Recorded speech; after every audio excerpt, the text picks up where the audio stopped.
মৰমৰ ছাত্ৰ ছাত্ৰীসকল আমি যেতিয়া বিদ্যা শিক্ষা আৰম্ভ কৰোঁ বৰ্ণ শিকাৰ লগতে আমি যদি যুক্তাক্ষৰ ভালকৈ নিশিকো তেতিয়া হলে কিন্তু আমাৰ গোটেই পঢ়াৰ কালচতে কিন্তু বিভিন্ন খেলিমেলি সৃষ্টি হয় গতিকে আমি আহাছো আজি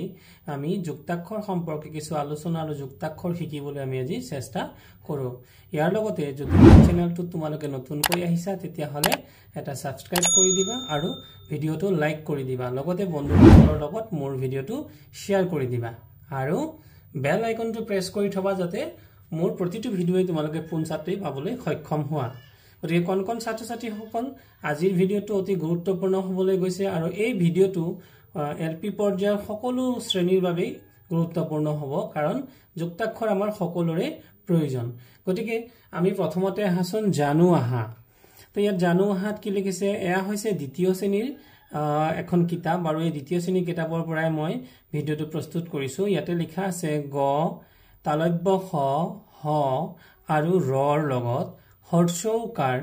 দেখিছানে এইটো হৰ্ষৌকাৰ লগ হলে ৰূপ সলনি হয় গয়েগু তালব্য হয়েহু হয়েহু আৰু ৰয়েৰু হয় আনহাতে ৰৰ লগত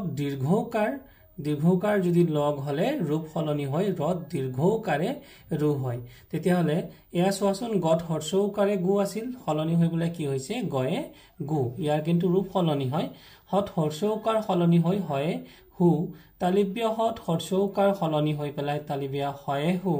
ৰদ দীৰ্ঘৌকাৰ সলনি হৈ পেলাই ৰদ দীৰ্ঘৌকাৰে ৰু ৰদ হৰ্ষৌকাৰ সলনি হৈ পেলাই ৰদ হৰ্ষৌকাৰে ৰু এতিয়া এই শব্দবোৰৰে এই যে গয়ে গু হয় হু তালিব্য হয় হু ৰদ দীৰ্ঘৌকাৰে ৰু ৰয়ে ৰু ইত্যাদিবোৰ বৰ্ণ দি পেলাই আমি কেইটামান শব্দ চোৱাচোন এতিয়া ৰূপ বানানটোত ৰদ দীৰ্ঘৌকাৰে ৰু প ৰূপ ধূপ ধত হত দীৰ্ঘৌকাৰে ধু প ধূপ গুণ গয়ে গু মূৰ্ধনীয়া ন গুণ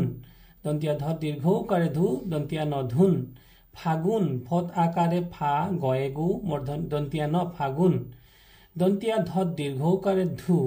ৰদ দীৰ্ঘৌকাৰে ৰু প এতিয়া চোৱা দন্তিয়া ধত দীৰ্ঘৌকাৰে কিন্তু দীৰ্ঘৌকাৰৰ কোনো ৰূপৰ সলনি হোৱা নাই কিন্তু ৰদ দীৰ্ঘৌকাৰ ৰৰ লগত যেতিয়া দীৰ্ঘৌকাৰ লাগিছে তাৰ কিন্তু ৰূপৰ সলনি হৈছে গতিকে যুক্তাক্ষৰ কিছুমানত আমাৰ ৰূপৰ সলনি হয় মাগুৰ মত আকাৰে মা গয়ে গু ৰ মাগুৰ কুৰুৱা কত হৰ্ষৌকাৰে কু ৰয়ে ৰু ৱাব্বত আকাৰে ৱা শুৱনি তালিব্য হয় হু ৱাব্ব দন্তিয়া নত হৰ্ষৌকাৰে নি মহুৰা ম হয় হু ৰত আকাৰে ৰা মহুৰা ৰূপালী ৰ দীৰ্ঘৌকাৰে ৰু পত আকাৰে পা ল দীৰ্ঘৌকাৰে লি ৰূপালী পৰুৱা প ৰয়ে ৰু ৱাব্বত আকাৰে ৱা পৰুৱা ইয়াৰ পিছত আহাচোন আৰু এক গুৰুত্বপূৰ্ণ আমাৰ বৰ্ণ যেতিয়া আমাৰ ৰেপ অৰ্থাৎ ৰকাৰটো কেনেকে ব্যৱহাৰ হয় তাক আমি জানো আহাচোন এয়া জানো আহা শব্দৰ মাজৰ ৰৰ উচ্চাৰণ স্বৰধ্বনিৰে শেষ নহলে তাৰ সলনি তাৰ পাছৰ আখৰটোৰ ওপৰত ৰেফ এই চিনটো দেখিছানে এই চিনটোকে ৰেফ বুলি কয় ৰেফ হৈ বহে যেনে ব ৰ আৰু মূৰ্ধনীয়া ন মিলি বৰ্ণ হৈছে এতিয়া চোৱাচোন ওপৰৰ বৰ্ণবিলাকত যে ইয়াতে আছে কি প্ৰথমটো হৈছে কি তৰ্ক দন্তিয়া ত কত্ৰেপ তৰ্ক তাৰপিছত আছে ধৰ্ম দন্তিয়া ধ মত্ৰেপ গতিকে এই যে মত্ৰেপ তোমালোকে দেখিছা গতিকে ইয়াতে প্ৰথমতে ৰ যোগ হৈছে ৰৰ লগতে কি যোগ হৈছে ম যোগ হৈছে আৰু ৰ আৰু ম যোগ হৈ পেলাই আমি মত্ৰেপ বুলি ক'ব পাৰো বা ৰয়ময়াৰ্ম বুলিও ক'ব পাৰো গতিকে এইটো আছে আমি কওঁ মত্ৰেপ গতিকে যিকোনো ৰেপ থাকিলে প্ৰথমতে ৰ তাৰপিছতে সেই বৰ্ণটো যুক্ত হয় গতিকে ইয়াত কিছুমান যেনে তৰ্ক ধৰ্ম গৰ্ব খৰ্ব কৰ্ণ বৰ্ণ দৰ্জা পৰ্দা অৰ্হ বৰ্ষ ধূৰ্ত সৰ্প অৰ্জুন বৰ্ষণ সুবৰ্ণ দৰ্শন কৰ্কৰা বৰ্ণনা নৰ্মদা মাৰ্জনা এয়া মৰমৰ ছাত্ৰ ছাত্ৰীসকল আচলতে ভিডিওটোত বানান কৰি পঢ়াবলৈ যদি যোৱা যায় তেতিয়াহ'লে ভিডিওটো অতি দীঘল হৈ যাব গতিকে মই বানান কৰি পঢ়ুৱা নাই তোমালোকক মই নেক্সট ভিডিওটোত যদি তোমালোকে বিচাৰা তেতিয়াহ'লে মই এয়া বানান কৰিও পঢ়াবলৈ যত্ন কৰিম গতিকে তোমালোকে মোক জনাবাচোন এতিয়া আমি কি শিকিলো ৰৰ লগত যিকোনো বৰ্ণ যোগ হলে তেতিয়া আমি কি লিখো তাত ৰেফ অৰ্থাৎ ৰেফ লিখি পেলাই আমি ব্যৱহাৰ কৰো গতিকে তোমালোকে মনত ৰাখিবা যে যিকোনো বৰ্ণৰ আগত যদি ৰ যুক্ত হয় তেতিয়াহ'লে কি হৈ যায় ৰেফ ইয়াৰ কেইটামান শব্দ হ'ব পাৰে চিত্ৰসহ ইয়াত দিয়া হৈ আছে যেনে ধৰি লোৱা দৰ্জা পৰ্বত ইয়াত ছবিসহ দিয়া হৈ আছে এয়া হৈছে কেৰকেটুৱা বানানটোত ওপৰত ৰেফ ব্যৱহাৰ হৈছে কতেকাৰে কে ওপৰত ৰেফ মূৰ্ধন্য ত হ্ৰস্ব কৰে টু ৱাবতাকাৰে বা কেৰকেটুৱা কৰ্ণ মানে হৈছে কাণ গতিকে ইয়াতো ৰেফ ব্যৱহাৰ হৈছে ইয়াৰ পিছতে চোৱা য়কাৰ যোগ আমি জানো আহা আন ব্যঞ্জন বৰ্ণৰ লগত অন্তুষ্ট য় যোগ হলে য়কাৰ ৰূপ লয় যেনে ওপৰৰ শব্দবোৰ চাও আহাচোন ইয়াতে কত আকাৰে কা বয় ব্য বৰ লগত য়কাৰ যোগ হৈছে গতিকে হৈছে কাব্য তাৰপিছত নাট্য দন্ত্য নত আকাৰে না মূৰ্ধন্য ট য়ত্য নাট্য বিদ্যা বথৰ্ষইকাৰে বি দন্ত্য দ য় দ্য তাত আকাৰ বিদ্যা নৃত্য দন্ত্য নত ৰিকাৰে নৃ দন্ত্য ত য়ত্য নৃত্য সত্য দন্ত্য খ দন্ত্য ত য়ত্য সত্য বাদ্য বত আকাৰে বা দন্ত্য দ য়দ্য বাদ্য দন্ত্য সৎ আকাৰে খা দন্ত্য ধ য়ধ্য খাদ্য ৰত আকাৰে ৰা বৰ্গীয় জ য় জ্য ৰাজ্য গতিকে আমি ইয়াত কি পালো অন্ত্যেষ্টিয় য় যদি আমি ইয়াৰ মানে অন্ত্যেষ্টিয় য়কাৰটো যদি যোগ হৈ যায় তেতিয়াহ'লে যিকোনো শব্দবোৰ কেনে ধৰণৰ হয় তাকে আমি ইয়াতে মন কৰিছো গতিকে আৰু কিছুমান শব্দ আমি ইয়াতে পাম বা তোমালোকেও এই যুক্তাক্ষৰবোৰ আলোচনা কৰাৰ প্ৰধান কাৰণটো হৈছে যে যুক্তাক্ষৰ যদি আমি প্ৰাৰম্ভণিতে জানি নলওঁ তেতিয়াহ'লে আমি কিন্তু আগন্তুকত পাঠ পঢ়িবলৈ যথেষ্ট অসুবিধাৰ সন্মুখীন হ'ম ইয়াৰ পাছতে আৰু যুক্তাক্ষৰ আছিল চোৱাচোন আমি ইতিমধ্যে পঢ়িলো য়কাৰ যোগ অন্ত্যেষ্টিয় য়কাৰ যদি যোগ হয় তেতিয়াহ'লে কি য়কাৰনো কেনেকুৱা হয় তাকে আমি দেখুৱাবলৈ যত্ন কৰিছো ইয়া হৈছে য়কাৰ এৰ চিনটো হৈছে য়কাৰৰ চিন হৈছে এটা তাৰ পিছত আহা আমি এবাৰ এয়া হৈছে ৰকাৰ যোগ কৰি কেইটামান শব্দ পঢ়োৱা আহাচোন এই প্ৰথমতে আছে চোৱা জানো আহা অন্য আখৰৰ লগত ৰ লগ হৈ ৰূপ সলনি হৈ আখৰটোৰ তলত ৰকাৰ এয়া হৈছে ৰকাৰৰ চিন ৰকাৰ হয় তেনে কি শব্দ হ'ব গ্ৰহ ঘ্ৰাণ মানে হৈছে গোন্ধ শ্ৰম পৰিশ্ৰম কৰা প্ৰাণ নম্ৰ তাম্ৰ মুদ্ৰা অগ্ৰজ বিশ্ৰাম আশ্ৰয় পবিত্ৰ দৰিদ্ৰ এয়া তোমালোকৰ পাঠ নং 51 দিয়া এটা পাঠৰ পৰা আমি কেইটামান শব্দ তোমালোকক পঢ়াবলৈ যত্ন কৰিলো গতিকে ইয়াৰ পিছত চোৱা আৰু কেইটামান শব্দ যেনে কি হ'ব প্ৰথম পয়ৰয় প্ৰ দন্তিয়া থ ম প্ৰথম বিগ্ৰহ ইয়াতে আমি লগাব লাগে ৰকাৰবোৰ লগাই পেলাই আমি উচ্চাৰণ কৰিব লাগে বিগ্ৰহ তাৰ পিছত হ'ব বিশ্ৰাম তাৰ পিছত হ'ব দ্ৰৱণ তাৰ পিছত হ'ব ম্ৰিয়মান তাৰ পিছত হ'ব দৰিদ্ৰ ইয়াতে আমি ৰকাৰবোৰ লগাই দিছো আৰু এনেকৈ আমি উচ্চাৰণ কৰিব লাগিব গতিকে প্ৰলয় পয়ৰয় প্ৰ ল অন্ত্যেষ্টিয় য় প্ৰলয় প্ৰাণ ইয়াত আমি কি লগাম ৰকাৰ লগাম গতিকে এয়া হৈছে ৰকাৰ কোনো বৰ্ণৰ লগত আগত ৰ লাগিলে তেতিয়া কি হয় ৰেফ হয় আৰু যদি কোনো বৰ্ণৰ পিছত ৰ লাগে তেতিয়াহ'লে কি হৈ যায় ৰকাৰ হৈ যায় গতিকে কথাষাৰ তোমালোকে মনত ৰাখিবা ইয়াৰ পিছত আমি অন্য এটা যুক্তাক্ষৰলৈ যাওঁ আহা ইয়াত কেইটামান যুক্তাক্ষৰ দিয়া হৈ আছে লৰ লগত যদি ল যুক্ত হয় তেতিয়াহ'লে কি হ'ব লয় লয় ল দন্তিয়া নৰ লগত দন্তিয়া ন মানে একে বৰ্ণ যুক্ত হ'লে তাৰ যুক্তাক্ষৰনো কেনেকুৱা হয় তাকে আমি ইয়াতে দেখাবলৈ যত্ন কৰা হৈছে দন্তিয়া নয় নয় ন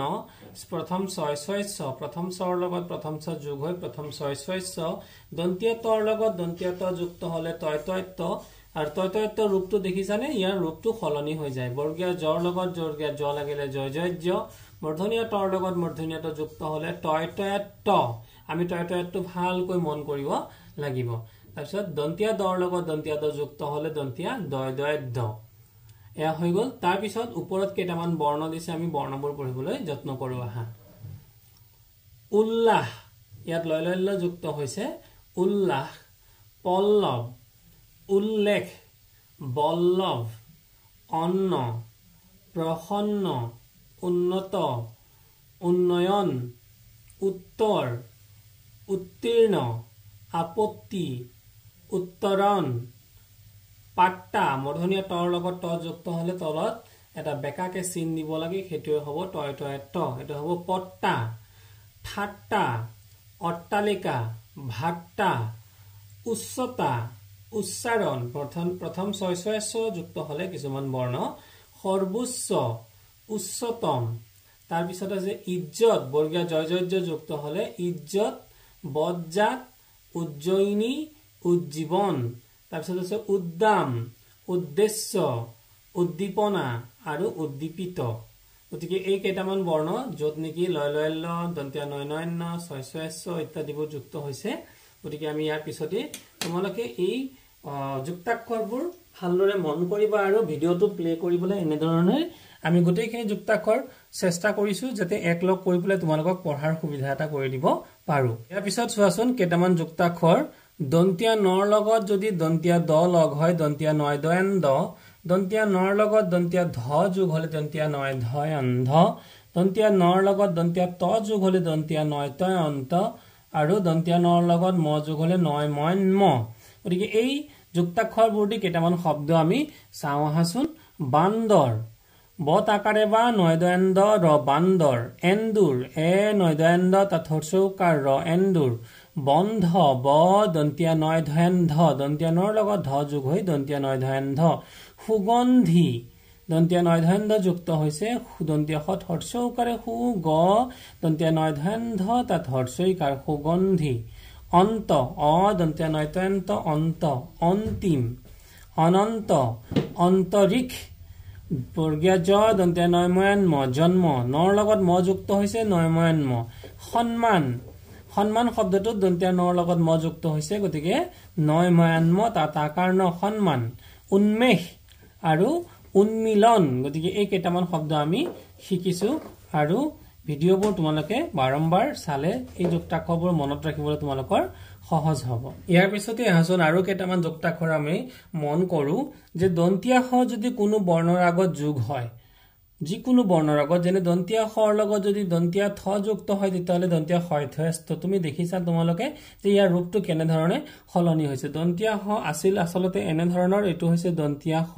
আৰু দন্তীয়া খ সলনি হৈ পেলাই ইয়াৰ ৰূপটো এনে ধৰণৰ হৈ যায় গতিকে এয়া হৈছে ৰূপৰ সলনি গতিকে প্ৰত্যেকটো আমি দেখিছো দন্তীয়া খ আগত বহি পেলাই ক হলে দন্তীয়া ক্ষয়কয়স্ক দন্তীয়া খ যোগ দন্তীয়া ত দন্তীয়া ক্ষয়তস্ত দন্তীয়া খ যোগ প দন্তীয়া ক্ষয়পস্প দন্তীয়া খ যোগ ফ দন্তীয়া ক্ষয়ফস্ফ দন্তীয়া খ যোগ ম দন্তীয়া ক্ষয়মস্ম গতিকে এইবোৰ দি পেলাই কেইটামান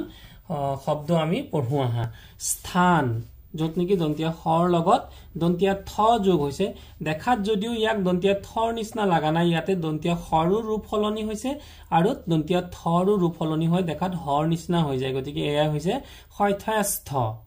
স্থান আস্থা প্ৰস্থান স্থবিৰ এই প্ৰতিটো শব্দতে দন্তীয়া খৰ লগত দন্তীয়া থ যুক্ত হৈছে এইবাৰ দন্তীয়া খৰ লগত ক যোগ হলে দন্তীয়া ক্ষয়কস্ক স্কে দন্তীয় ক্ষয়কস্ক তাত একাৰ ল স্কেল ইয়াৰ পিছত স্কুল নমস্কাৰ পুৰস্কাৰ তাৰ পিছত দন্তীয় খৰ লগত দন্তীয় ত যুক্ত হলে দন্তীয় ক্ষয়তস্ত কি শব্দ ব দন্তীয় ক্ষয়তস্ত তাত আকাৰ বস্তা হস্তা স্তৰ ৰাস্তা দন্তীয় খৰ লগত প যুক্ত হলে দন্তীয় ক্ষয়প স্প স্পৰ্শ স্পৃহা নিস্পৃহ ইস্পাত দন্তীয়া খৰ লগত আকৌ ফ যুক্ত হলে দন্তীয়া ক্ষয়ফস্ফ আৰু দীৰ্ঘৌকাৰ দন্তীয়া তত ৰেপ তত হৰ্ষৈকাৰ স্ফূৰ্তি স্ফটিক স্ফুলিংগ স্ফুৰণ গতিকে আমি দেখিলো দন্তীয়া খৰ লগত ফ যুক্ত হলে কেনে ধৰণৰ তাৰ ৰূপ সলনি হয় এবাৰ দন্তীয়া খৰ লগত ম যুক্ত হলে দন্তীয়া ক্ষয়ময় স্ম ৰ মূৰ্ধনীয়া ন স্মৰণ স্মাৰক স্মৃতি বিস্মৃতি গতিকে কণমানি হত তোমালোকে দেখিলা যে কেনে ধৰণে দন্তীয়া খৰ লগত বৰ্ণবোৰ যুক্ত হলে ইয়াৰ ৰূপৰ হাল সলনি ঘটে এবাৰ আমি আৰু কেইটামান বৰ্ণ দন্তীয়া দৰ লগত ম যুক্ত হলে দয় ময় ম গৰ লগত ম যুক্ত হলে গয় ময় ম দন্তীয়া তৰ লগত ম যুক্ত হলে দন্তীয়া তয় ময় ম কৰ লগত ম যুক্ত হলে কয় ময় ম মৰ লগত ব যুক্ত হলে ময় বয়ম ব ম যোগ ভ ময় ভয়ম ভ ম যোগ প ময় পয়ম প ম যোগ ল ময় লয়ম ল গতিকে কি শব্দ হব ৰুক্ম কৰ লগত ম যুক্ত হৈছে কয় ময় ম ৰুক্ম ৰুক্মিণী যুগ্ম অযুগ্ম আত্মা মহাত্মা পদ্ম সদ্ম চম্পা চম্পাৱতী, অম্বৰ, নীলাম্বৰ, ৰম্ভা, সম্ভাৰ, অম্ল, অম্লান। গতিকে এই কাষতে দেখুৱাই দিয়া যুক্তাক্ষৰবোৰ লগ লগাই আমি কেইটামান শব্দ ইয়াত পঢ়িলো। এই ভিডিঅ'টোত তোমালোকে যদি প্ৰতিনিয়ত বা কমপক্ষে এবাৰ দিনটোত যদি তোমালোকে ভিডিঅ'বোৰ চোৱা তেতিয়াহ'লে যুক্তাক্ষৰ তোমালোকৰ শিকিবলৈ কিছু হলেও সহায় হ'ব। আহাচোন আমি ইয়াৰ পিছৰ কিছুমান যুক্তাক্ষৰ শিকো। এবাৰ আমি শিকো আহা কোনো বৰ্ণৰ লগত যদি ৱাব্য যোগ হয় তেতিয়াহ'লে তাৰ ৰূপ কিদৰে সলনি হয়। চোৱাচোন, দন্তীয়া দৰ লগত যদি ৱাব্য যোগ হয় তেতিয়াহ'লে হৈ যায় দয় ৱয় দ। আচলতে এই কাষতে যুক্ত হৈ থকা ৱাব্যটোৰ উচ্চাৰণটো নাইকিয়া হৈ যায়। গতিকে দ আৰু ৱাব্যকাৰে দয় ৱয় দ উচ্চাৰণটোৱে থাকি যায় আৰু ৱাব্যৰ উচ্চাৰণটো লোপ পায়। দন্তীয়া ধ যোগ ৱাব্য ধয় ৱয় ধ। তালিবে হ যোগ ৱাব্য তালিবে হয় ৱয় শ। দেখাত তালিবে হৰ তলত এটা বৰ নিচিনা লিখিব লগা হৈছে, কিন্তু ইয়াৰ উচ্চাৰণটো কিন্তু তালিব হয় হৈয়ে থাকি যায়। তালিব হয় ৱয় শ, শ উচ্চাৰণটোৱে থাকি যায়, তাত কোনো ৱাব্যটোৰ উচ্চাৰণটো নাহে। দন্তীয়া হ যোগ ৱাব্য দন্তীয়া হয় ৱয় শ। দন্তীয়া ন যোগ ৱাব্য দন্তীয়া নয় ৱয় ন। গতিকে ইয়াত ন উচ্চাৰণটোৱে থাকি যায়। গতিকে এনেকুৱা ধৰণৰ কিছুমান শব্দ যেনে কি হ'ব বিদ্যান, ইয়াত ৱাব্যযুক্ত হৈছে কিন্তু দটোত জোৰ পৰি পেলাই ৱাব্যৰ শব্দটো কোনো উচ্চাৰণ অহা নাই। বিদ্যান, বিদ্বান বা উদ্বেগ, তাৰপিছত উদ্বিগ্ন, ধনী। দন্তীয়া ধৰ লগত ৱাব্যযুক্ত হলে দেখিছানে ইয়াত ব কিদৰে ইয়াৰ ৰূপৰ সলনি ঘটিছে। গতিকে ধনী, ধ্বজা, ধ্বংস। যদিও ৱাব্যৰ উচ্চাৰণ খুব পাতলকে এটা উচ্চাৰণ আহে কিন্তু ৱাব্যটো সম্পূৰ্ণ উচ্চাৰণ নহয়। অশ্ব, বিশ্ব, শাশ্বত, স্বৰ, স্বাধীন, নিজস্ব, অন্যয়, অন্বেষণ, সমন্বয় এই শব্দবোৰত ৱাব্যযুক্ত হৈছে। গতিকে আমি ইয়াৰ পিছত আৰু কিছুমান যুক্তাক্ষৰ ৰ লগত যদি ক যুক্ত হয় তেতিয়াহ'লে হ'ব কি লয় কয় ক, লয় কয় ক। কৰ লগত ওলোটাকে ক যদি প্ৰথমত আহে আৰু ল পিছত আহে কয় লয় ক্ল। এইবাৰ কৰ লগত যদি দন্তীয়া ত যুক্ত হয় কয় তয় ত।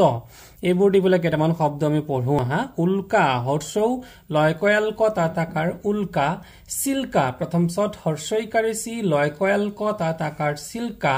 পালকি, পদ আকাৰে পা লয় কয়াল ক তাত দীৰ্ঘইকাৰ পালকি।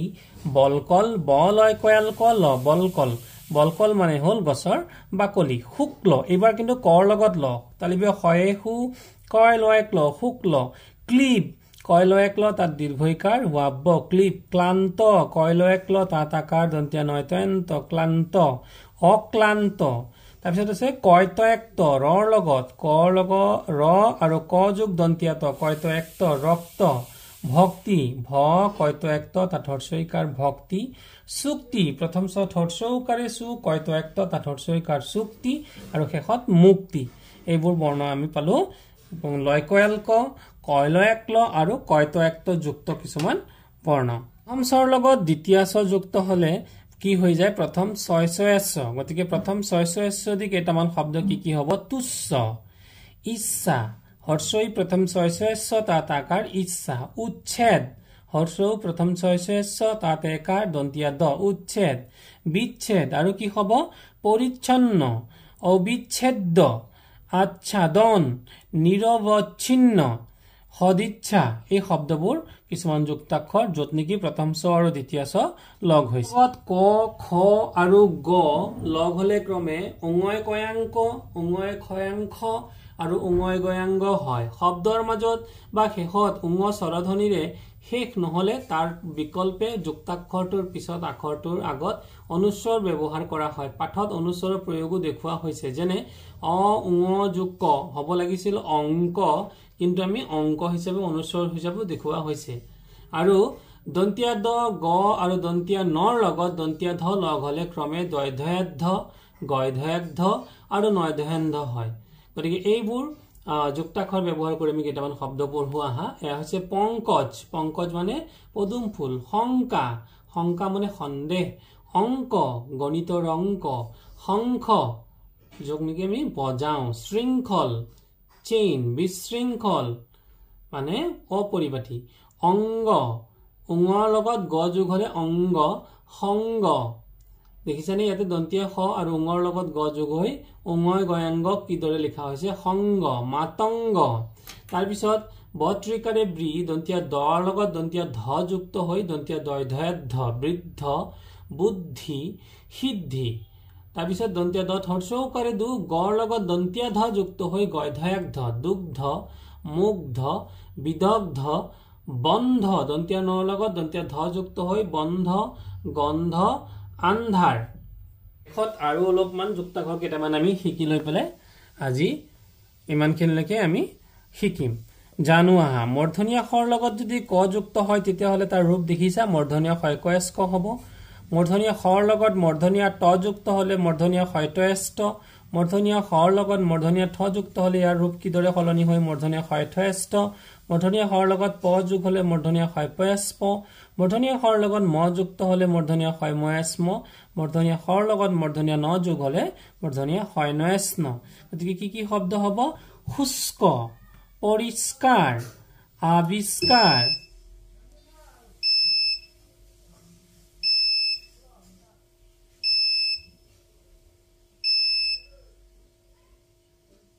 কি শব্দ হ'ব শুষ্ক পৰিষ্কাৰ আবিষ্কাৰ দুষ্ট কৃষ্টি বৃষ্টি এতিয়া ইয়াত বৃষ্টি বানানটোত ব ত্ৰিকাৰে বৃ মূৰ্ধনীয় ক্ষয়তয়স্ত তাত হৰ্ষইকাৰ বৃষ্টি মূৰ্ধনীয় খৰ লগত মূৰ্ধনীয় ট যুক্ত হৈছে এবাৰ মূৰ্ধনীয় খৰ লগত মূৰ্ধনীয় ঠ যুক্ত কিছুমান শব্দ যেনে কনিষ্ঠ অনুষ্ঠান প্ৰতিষ্ঠান মূৰ্ধনীয় খৰ লগত মূৰ্ধনীয় ন যুক্ত হলে এয়া হৈছে মূৰ্ধনীয় ক্ষয়নয়স্ন গতিকে উষ্ণ তৃষ্ণা সহিষ্ণু মূৰ্ধনীয় খৰ লগত প যুক্ত হলে মূৰ্ধনীয় ক্ষয়পয়স্প পুষ্প বাষ্প পুষ্পক মূৰ্ধনীয় খৰ লগত ম যুক্ত হলে মূৰ্ধনীয় ক্ষয়ময়স্ম গতিকে ভত দীৰ্ঘইকাৰে ভি মূৰ্ধনীয় ক্ষয়ময়স্ম ভীষ্ম উষ্ম গ্ৰীষ্ম এয়া হৈছে কিছুমান যুক্তাক্ষৰ যুক্ত শব্দ কণমানিহত আজিলৈকে মই ইমানেই বৰ ভিডিঅ'টো বৰ দীঘলীয়া হ'ব কিন্তু তোমালোকে এই ভিডিঅ'টো বাৰম্বাৰ যদি চাই থাকা তেতিয়াহ'লে কিন্তু তোমালোকৰ যুক্তাক্ষৰ সহায়ৰ ক্ষেত্ৰত শিকাৰ ক্ষেত্ৰত যথেষ্টখিনি সহায় হ'ব বুলি মই ভাবিছো গতিকে শেষলৈ আকৌ যদি তোমালোকৰ মোৰ ভিডিঅ'টো ভাল লাগিছে তোমালোকে ভিডিঅ'টো এটা লাইক কৰি দিবা আৰু বন্ধুসকলৰ লগত শ্বেয়াৰ কৰি দিবা লগতে যিসকল নতুনকৈ আহিছে তোমালোকে এটা সাবস্ক্ৰাইব নিশ্চয় কৰি দিবা ঠিক আছে ধন্যবাদ